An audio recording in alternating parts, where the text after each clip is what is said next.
नमस्ते फ्रेंड। आज की कहानी का शीर्षक है 101 प्रेम पत्र। जी हाँ friends, 101 love letter. 101 love letter उस जवाब के बदले लिखे जाएं जो लेटर किसी को खाली दिया गया हो, ब्लैंक लव लेटर दिया गया हो और उसके बदले उसको 101 लव लेटर दिए जाएं। चलिए, बहुत ही इंटरेस्टिंग कहानी है। चलिए शुरू करते हैं, जुड़े रहिए। तो यहाँ पे कहानी शुरू होती है, कॉलेज के ज़माने की कहानी है। यहाँ पे कॉलेज में जैसा कि वो पता होगा, कभी कभी बॉयज़ की गैंग रहती है, कभी कभी गर्ल्स की गैंग रहती है। तो यहाँ पे जो कहानी है, पात्र से मिलवा लेती हूँ। पहले पात्र हैं हमारे सूरज जी और निशा जी।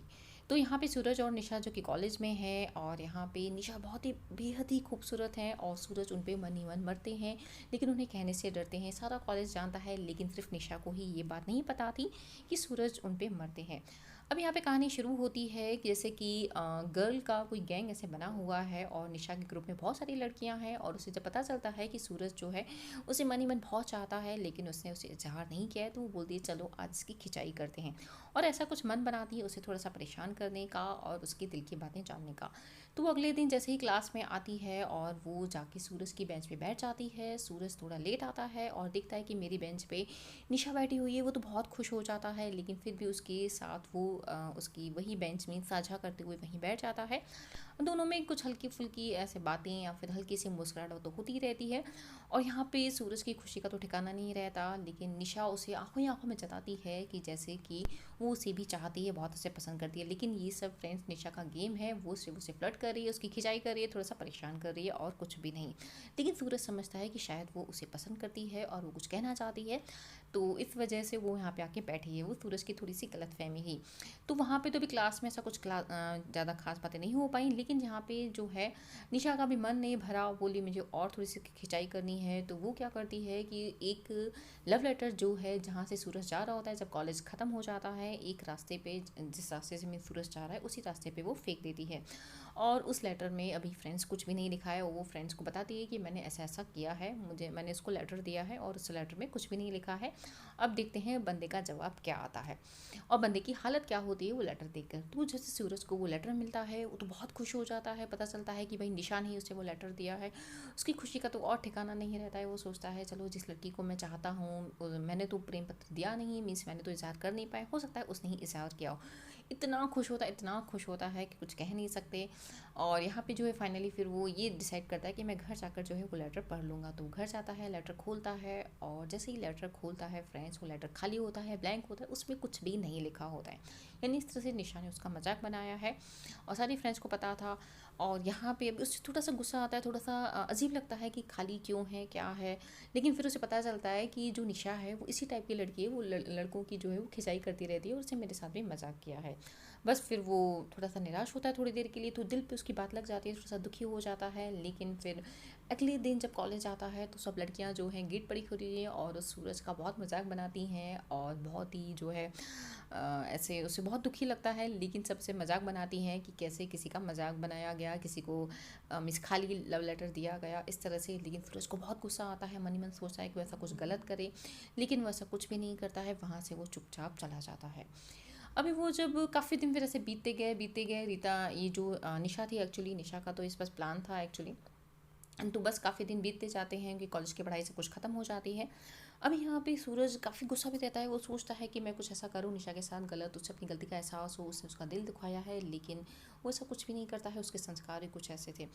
अब लेकिन वो उस लेटर को लेकर ये सोचता ज़रूर है कि अगर इस लेटर में ये लिखा होता तो मैं क्या जवाब देता, अगर ये लिखा होता तो मैं क्या जवाब देता। वो उस लेटर को, उस खाली लेटर को भी काफ़ी सीरियस ले लेता है। तो ऐसा करते करते उसने जो है उस खाली लेटर के बदले 101 प्रेम प्रेम पत्र जो है लिख डाले। जी हाँ फ्रेंड्स, उस खाली लेटर के बदले उसने 101 प्रेम पत्र लिख डाले। अभी वो उसने एक डायरी जो है संजो के फिर रख दी। उसने वो निशा को नहीं दी, किसी को भी नहीं दी, किसी को भी नहीं बताया, और उसने वो जो है डायरी में संजो के रख दी। उस डायरी का नाम भी बल्कि ये रख दिया 101 प्रेम पत्र। जी हाँ फ्रेंड्स, अभी फिर कुछ दिन बाद उसकी शादी हो जाती है और शादी बहुत ही अच्छी चल रही है। एक सुशील अच्छी कन्या से जो है उसकी शादी हो चुकी है। और अभी यहाँ पे घर में जो है दिवाली आने वाली है कुछ टाइम के बाद। दिवाली में उसकी जो पत्नी है वो सफाई कर रही है, और सफाई के दौरान उसको डायरी मिल जाती है। वो काफ़ी इंटरेस्ट होती है, काफ़ी इच्छुक होती है डायरी पढ़ने की, लेकिन अभी काम के दौरान बोलती है कि नहीं, अब मैं थोड़ा सफाई का काम निपट जाए, दिवाली के बाद आराम से बैठ के पढ़ूंगी। फाइनली वो दिन भी आ जाता है जिस दिन वो डायरी निकालती है और वो पढ़ती है। लेकिन लेकिन सूरज को खबर नहीं होती है कि उसकी डायरी उसकी पत्नी के पास है। उसकी पत्नी उसे सीधा साधा एकदम भोला भाला इंसान समझती थी, लेकिन जो डायरी उठाती है, पढ़ती है, तो देखती है कि प्रेम पत्र जो कि खाली है और उसके बदले 101 प्रेम पत्र लिखे गए हैं। वो पढ़ती है और बहुत ही खुश होती है, और वो पढ़ पढ़ के इतना खुश होती है देखते कि उसके मीन्स उसे ये पता चलता है कि उसके जो पति हैं वो इतना अच्छा लिखते भी हैं। दिल को छू लेने वाली बातें जो है उसमें लिखी हुई हैं। तो उस वो एक निश्चय करती है। वो अपने पति से जो है सूरज से इस बारे में कुछ बात नहीं करती है। वो ये निश्चय करती है कि वो इस डायरी को छपा के रहेगी, पब्लिश करा के रहेगी, और उसकी ये मेहनत रंग लाती है। और जैसे जैसे पब्लिश होती गई तो लोगों को पढ़ने में आया और लोगों ने इसे काफ़ी सराहा, काफ़ी पसंद किया। और यहाँ पे जो है जवान दिलों की धड़कन सी बन गई वो किताब 101 प्रेम पत्र।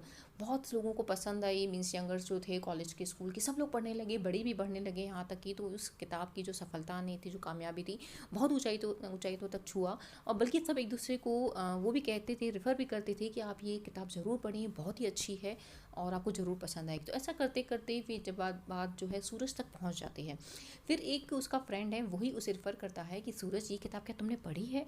बहुत ही अच्छी है, किसी ने बहुत ही अच्छी लिखी है और दिल की बात लिखी है, एकदम बहुत ही अच्छी, तुम्हें अवश्य जो है पसंद आएगी। फिर जो किताब देखता है और पढ़ता है, बोला ये तो मेरी डायरी है और ये सब कैसे हुआ, किसने किया?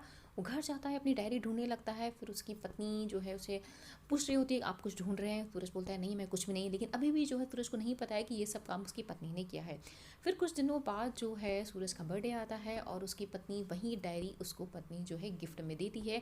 और फिर सारी बातें बताती है कि उसने किस तरह से उसके लिखे गए 101 प्रेम पत्र को किस तरह से एक डायरी सी किताब में पब्लिश किया और किस तरह से वो मीन्स इतनी कामयाबी तक पहुंच पाया।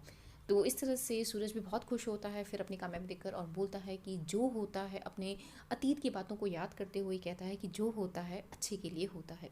भले ही वो निशा को पसंद करता था और निशा ने लेकिन मजाक मजाक में उसका मजाक बनाया, मीन्स ऐसे, लेकिन जो होता है अच्छे के लिए होता है। और उसने जो है निशा की ऐसे बदतमीजी का जो जवाब था ऐसे नहीं दिया, बल्कि कामयाब होकर दिया। तो इस तरह से थी फ्रेंड्स, भले निशा और सूरज की जो कहानी थी वो अधूरी रह गई, लेकिन उसकी पत्नी मालती और सूरज की कहानी पूरी हुई और बहुत ही अच्छे से उनकी ज़िंदगी भी कट गई। तो इस तरह से छोटी सी कहानी थी फ्रेंड्स, 101 प्रेम पत्र। आपको कैसी लगी कहानी हमें अवश्य बताएं। शुक्रिया।